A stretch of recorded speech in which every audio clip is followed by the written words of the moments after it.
നമ്മുടെ പുതിയൊരു വീഡിയോയിലേക്ക് സ്വാഗതം. ഇന്ന് എന്തായാലും ഞാൻ ലീവായിരുന്നു കേട്ടോ ഗൈസ്. അപ്പോൾ വൈകിട്ട് കപ്പയും അടിപൊളി കാന്താരി ചമ്മന്തിയും കട്ടൻ ചായയും തന്നിരിക്കാണ്ട് ഗൈസ്. അടിപൊളിയായിട്ടുണ്ട് ഗൈസ്. നമുക്ക് മഞ്ഞ കളർ, അതായത് നല്ല അടിപൊളിയായിട്ട് എന്താ പറയുക, മഞ്ഞപ്പൊടി ഉപ്പൊക്കെ ഇട്ട് എന്താ പറയുക വേവിച്ചെടുത്ത കപ്പ, അതിൻ്റെ കൂടെ നല്ല കാന്താരി മുളക് ഇട്ട് കലക്കിയ ചമ്മന്തി, അതിൻ്റെ കൂടെ കട്ടൻ ചായ. അടിപൊളിയായി ടേസ്റ്റാണ്. അപ്പോൾ കപ്പയും ഇതൊക്കെ ഇഷ്ടമുള്ളവർ എന്തായാലും ഈ വീഡിയോ കാണട്ടെ. നമുക്കത് എങ്ങനെ ഉണ്ടാക്കണം എന്നൊക്കെ നോക്കിയിട്ട് അതിൻ്റെ ടേസ്റ്റൊക്കെ എങ്ങനെ ഉണ്ടെന്നൊക്കെ പറയട്ടെ ഗൈസ്. ഓക്കെ, നമ്മൾ കപ്പ വേവിക്കാൻ വെച്ചിരിക്കാനുണ്ട് ഗൈസ്. അപ്പോൾ അതിൽ മഞ്ഞപ്പൊടിയൊക്കെ ഇട്ടിട്ട് ഉപ്പൊക്കെ ഇട്ടിട്ട് നന്നായിട്ട് വേവിക്കാൻ വേണ്ടി അടുപ്പിൽ വെച്ചിരിക്കുകയാണ്. അത് നന്നായി വെന്ത് വരുന്നുണ്ട്. അപ്പോൾ അത് കഴിഞ്ഞ് കഴിഞ്ഞാൽ നമുക്ക് ഇനി കാന്താരി മുളകൊക്കെ ചമ്മന്തി ഉണ്ടാക്കണം.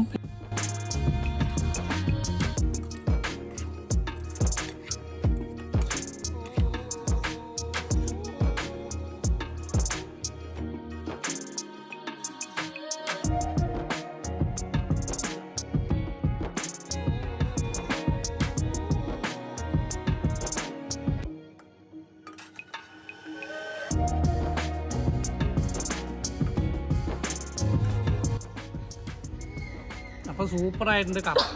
കപ്പ കുറേ നാളായി കപ്പ വാങ്ങിയിട്ട് കഴിക്കണം വിചാരിച്ചിട്ട് ഗൈസ്. അപ്പോൾ ഇന്നൊക്കെയാണ് പറ്റിയത്.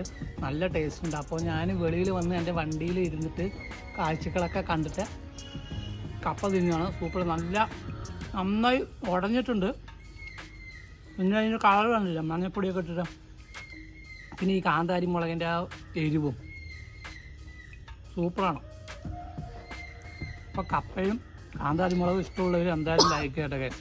അതിൻ്റെ കൂടെ ഒരു കട്ടൻ ചായയും കുടിച്ചാൽ നമുക്ക് അടിപൊളിയാണ്. ഒന്ന് വൈകുന്നേരത്തേക്ക് ഒന്നും വേണ്ട. അപ്പോൾ അത് ഫുള്ളായിട്ട് ഞാൻ തിന്നു കേട്ടെ. Okay, by.